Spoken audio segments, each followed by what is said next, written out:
Hello, I'm Lisa Maria Burgess, and today I'm going to read a story for you that is called Juma and Little Sungura. I wrote this book when I lived in Tanzania with my family. My two sons, who were 9 and 13 years old back then, helped me write this. Abdul Gugu is the artist. He is Tanzanian and lives with his family in Dar es Salaam.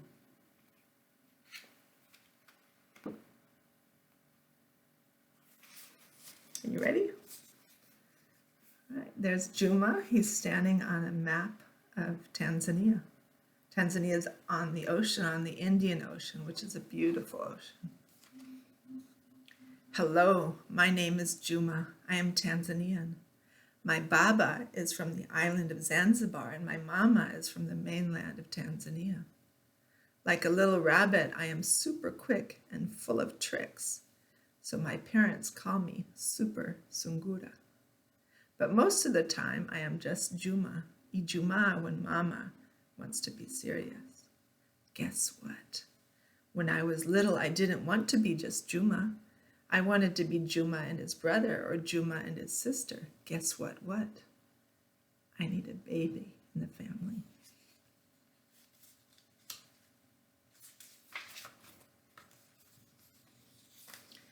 My cousin Akida had a baby brother. His name was Mrefu. At school, my friends Emmanuel and Pragya had babies in their families. When their mothers came to fetch them at the end of the day, I saw them. Emmanuel had a baby sister named Miriam, and Pragya had a brother named Ananda.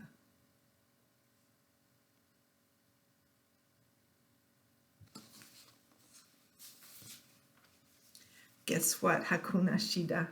That means no worries. I had a good plan. Guess what? I told Mama that I had a baby in my tummy. She laughed and said she had one in her tummy too. I said mine was a baby sister, a dada.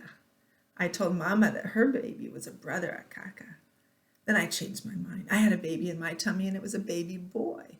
I told Mama that her baby was a girl. I just had one problem. My tummy was flat, but Mama's tummy was getting round, round, round.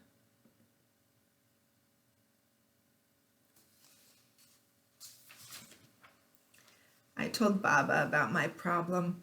He laughed and said, Hakuna Shida. He put a big basketball under his shirt. He helped me put a football under my shirt. Our tummies looked round. Baba asked, who has the biggest, roundest tummy? Guess what? It was still Mama. And she didn't put a ball under her dress. See Baba with the basketball and Juma with his football. In the United States, we call that a soccer ball, but in Tanzania, it's a football.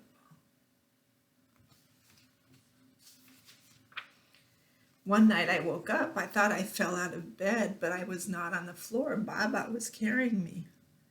I told Baba I needed that bed. He said, tonight is special. You're having a sleepover with Akida. Only I did not understand. Why go in the middle of the night? I like to play all day and sleep all night. Not drive somewhere in the dark and go straight to bed. Guess what? That cousin Akida was already asleep, and he's not good at sharing. He's especially not good at sharing his bed. Guess what? I was too sleepy to argue with Baba. See that beautiful bed with a mosquito net?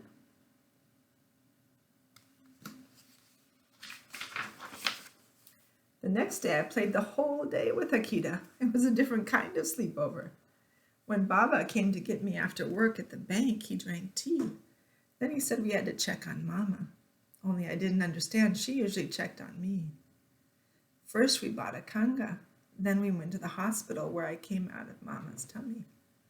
Baba said to wait on the bench. He went to find out where Mama and the baby were resting. Then I understood. They don't call me Super Sungura for nothing. That baby got tired of growing and was ready to play. She came out of Mama's tummy, same as I did, in the same hospital. Guess what? I knew that baby would be bored in a hospital. That baby needed something fun.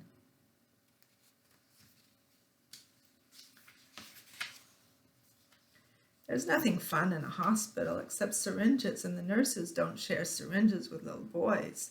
They're too dangerous. I know, I've asked. I looked around. I remembered that the hospital is just across from the beach. Hakuna Shida. I went out the door and crossed the road. I was careful. I looked both ways, right, left, all the way across to the trees. Then I walked on the sand. I was lucky. The tide was low. That means the water has gone far away from the beach. I walked out on the flat land left by the tides and looked until, guess what? I found a crab with lots of wiggly legs. Guess what? I put that Mr. Ka in my pocket. See, he's holding that crab. See, Mr. Ka. I stood and watched a container ship until I heard Baba calling me with his big voice. I explained to him in my small voice why we needed a crab. He kept talking in his big voice. Don't you ever do that again. Don't go away without asking permission. Finally, he gave me a big hug and held my hand tight while we walked back to the hospital. Mama's new kanga was crumpled from all that jumping and running. I said, Hakuna Shida. Mama and that baby were sure to like Mr. Ka lots more. See the hospital? That's right across from the beach. Yep. That's where Juma was born, and that's where his baby sister was born.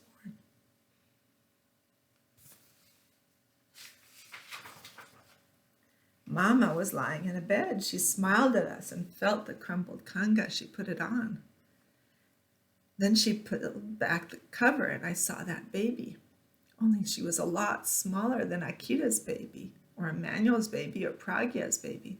Our baby was tiny, tiny. I tried to give her the crab, but she didn't want to open her eyes, and Mr. Ka just wanted to hide. Isn't your dada beautiful? Said Mama. I said, yes, Mama, but I wasn't so sure at all. I never saw such a small, wrinkly baby. Then Mama and that baby took a rest, so Baba and I returned Mr. Ka to the beach. See, Juma's trying to show the crab to his baby sister, but she just wants to sleep. And see, Mama's wearing her kanga. That's the fabric, the blue one with the red.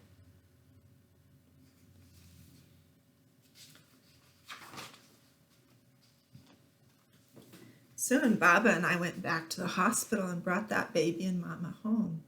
Baba helped Mama unpack her bag. This time, my baby opened her eyes and looked at me. I knew she was ready to play. I got my little black motorcycle. I zoomed around and showed my baby how it worked. Then I parked real close to the bed. Careful, I took her from the bed and put her on the motorcycle. Only she slid off. I told her, Little Sungura, I can't push the motorcycle and hold you at the same time. Baba saw us. He looked at me with big round eyes and grabbed that baby and shouted, are you a super Sungura or what? I said, yes, Baba. Many people visited. They brought food for Mama and presents for our baby. I opened the presents. Mostly they were not things that I like, just diapers and bottles and frilly dresses. I was also in charge of explaining. First, the visitors asked, what's her name? I said, we both get the name that Baba and Babu share. Then I have my special name. I am Ijuma because I was born on a Friday. Her special name is Saria. She gets Bibi's name because God brought her safe to us in the middle of the night. It was so dark that nobody could see, especially a wrinkly baby with her eyes closed. Baba said I didn't need to explain that last part. Then the visitors asked, who does Saria look like? Some people said her eyes look like Baba's eyes. Some people said she has Mama's hands. I said, no way, my baby looks just like me. She is a little Sungura. And let me tell you, now that she is getting bigger, I have plenty of super amazing plans for her and me. Well, there's Juma, and now his sister's growing up. Right? So now that she's growing up, they're going to have lots of fun together.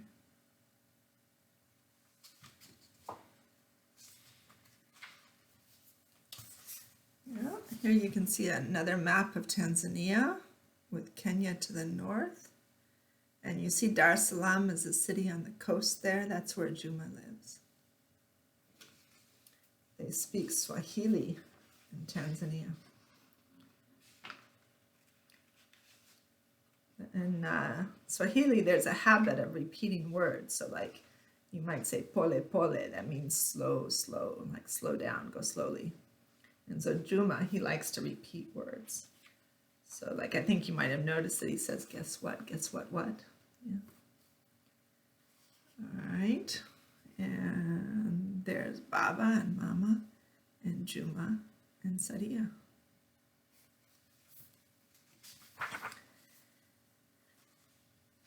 So I hope that you've been learning some Swahili while we've been talking.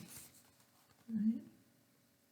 And I'm sure you already know some Swahili words like what is Simba? Do you know what Simba is?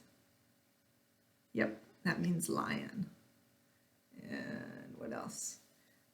Swahili for a long journey. Do you know what that is? It's a safari. Yeah, see, you knew that word safari as well. All right.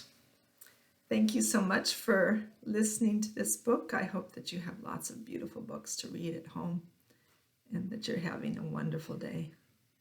Thank you.